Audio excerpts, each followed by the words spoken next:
Yeah, I certainly feel more comfortable out there. I can go inside, shoot on my left, and still pose that option. I haven't had many opportunities to do that yet, but tonight there was options for me to serve the ball. And we had Fafa get on the end of one, and Elsinho get on the end of one. So it's. I've said, my role might be different every game, whether it's assistant, whether it's defensively, or getting on the score sheet. So kind of take what they give us right now. Go to Matt over here on the right. The 6 assists ties a career high for our single season for you already. What is it about this system that seems to lend itself to you being more of a provider than a finisher? I think last year it was, whether it was Elsinho or Herbers out on the right, dishing, it just seems we tend to find a little bit more space out there out wide. And the guys on the left or in the center are going to be the finishers. So, like I said, I'm happy being the provider. There's no better feeling than what we're going through right now. After a rough start, we've posted 4 shutouts now, 3 wins in a row, and we got another home game this weekend. So it's a good feeling right now, and we've turned things around pretty quickly. Mark in the front. Chris, can you talk about what Elsinho means? He's playing that 10 spot. It looks like he's created a lot of damage there. Yeah, I mean, you certainly don't want to get faced up with him one-on-one at the top of the box. He's gotten people in some pretty tough situations there. He's very creative on the ball. He always wants the ball in tough spots. He works his butt off in there. So he's versatile. He can, and the beautiful thing about this formation is that, if he wanders out to the right one play and I get stuck in the middle, I can play there until there's room to switch. So there's, we can be interchangeable. That poses problems for defenses. You saw it in the first 35, 40 minutes tonight. We were going pretty well, and we could add a few more goals. I certainly think the heat played, a factor in the second half for us, and the amount of energy we put into that first 40. So the second half wasn't necessarily pretty, but there's going to be games like that where you're up 2-0 and you're just going to defend and close it out and get the 3 points. Matt on the right. 3 games all against tough opponents. What has changed in the last couple of weeks to change everything and turn the luck around? Starts defensively.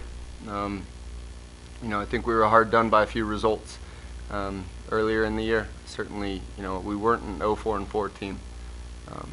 That was the biggest thing for me. I've been on a bad team. I know what a bad team feels like. This wasn't a bad team, so I knew that we weren't an 0-4-4 team. We just kept plugging away. We didn't change much. We showed up to work, rolled up our sleeves, and got the job done. So. Credit to the guys for just keeping their heads on straight and going back to work every day. Joe, and then we'll go to you. Chris, with a team like Houston that comes in from all angles, how much emphasis these last couple of days has been on two-way, you and Fafa being two-way wingers, kind of tracking back and limit their chances on the wings? Yeah, well, I think the big thing for us was getting the first goal tonight. Houston's a team that if they get the first goal, they can sit back and counter, and they've got some real speed on the wings. So us getting the first goal tonight kind of put them in a situation that they weren't comfortable with, and that was crucial for us. So it was at the last 45 was we had to track back quite a bit, but that's because we put so much into the first 35, 40. We're just played Saturday. I think you saw a bit of heavy legs from that, and that's going to happen. So, but we gave ourselves that cushion being 2-0 up. So that was crucial for us. David, and then one more. How do you keep this momentum going the way you guys are going right now? Don't get complacent. You know the feeling of what a win does for this team, and we just got to keep coming out and doing that every night. So, got another home game. We've been good at home the past 2 games. So another 3 points on the line here. Last question, You guys are second on the bottom of the East table, and Houston is first on top of the West. What does it mean to be the top of the other conference to you? It's early in the year. If you would have looked at what the standings were last year, Seattle was probably at the bottom. They end up winning, making a late run. We were near the top and kind of fell off. I'd rather be a team that's has a rough start and gets hot at the end of the year. So we're looking to keep this going. It's early in the year. Those standings will change quite a bit. Made a run. It was a good ball over, so I was just reading that if he doesn't get to it, I got to be there, and if he does get to it, I got to be there, so he doesn't have time to think about it, and it turns out that I was able to make a play, so that's good. We'll do Mike right here. Four shutouts in a row now. What's going right on the back line? Yeah, I don't want to talk about it too much, but it's good. All 11 guys starting to believe that everyone's got to defend, and it's been going great for us, and we just got to stay on all the guys to remind them that, okay, once everyone defend, everyone fight together, then we're always close and we're always in the game. Any more for Dre? Yeah, 50 career starts now for you. How did it feel to cap that off with a win? Yeah, I didn't know about that also, but it's obviously every time you win a game, it's great. And again, I want to say congrats to all the guys. You played 50 games, by the way. Jim and Chris both talked about just now how everyone knew this team was close. Did you guys, even during your struggles, feel like you weren't that far off from getting on this run? Yeah, we never had no doubts at all, and that's a good thing. Even in the tough times, the guys stick together, and now we're reaping success, so that's good.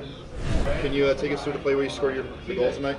It was a good cross by Chris, and I can jump, so I just jumped and knocked it in. These guys, everybody here in this room really stuck together during the tough times. It's something Jim was just talking about, and Chris. How important was that to get back on the street with the way everyone kind of stuck together? I mean, for us, it's normal. It's our team, so it's important that we stick together. We work together. We see each other every day, and so it's up to us to not be bothered with whatever noise is coming from outside and whatever critics are coming. We just have to do our job, and we knew the time was going to come where we could turn things around. We have the talent and the work ethic. We work really hard throughout the week, so it's starting to show in the results, and we just got to keep it going. 3 straight wins, 9 goals in that span. What's changed offensively on the team? We had a lot of new players, so I guess it was just a question of gelling. We're gelling a lot better now. Players are understanding their roles better, and it's working out. How's your relationship with Elsinho playing at the 10? That's good. I mean, he's a good player, so I just have to do my job, move off the ball. He can pass and he can dribble, so it takes a lot of tension off. Sometimes he'll dribble and free up a space by beating somebody, and then you could just move off the ball and he'll play it. It works out. It works out really well. A team like Houston, you and Chris have to do a lot of work defending as well. What was kind of the emphasis on trying to shut them down to make sure they didn't create stuff on the counter? I mean, it's definitely difficult at times. You got a lot of defensive work to do, but once the game gets going and you start to feel out the team and see the tendencies, it becomes easier and easier. There's a lot of communication throughout the team during the game, so we know what we have to do, and we just have to get out there and do it. Whether it's hard or easier, we just get it done.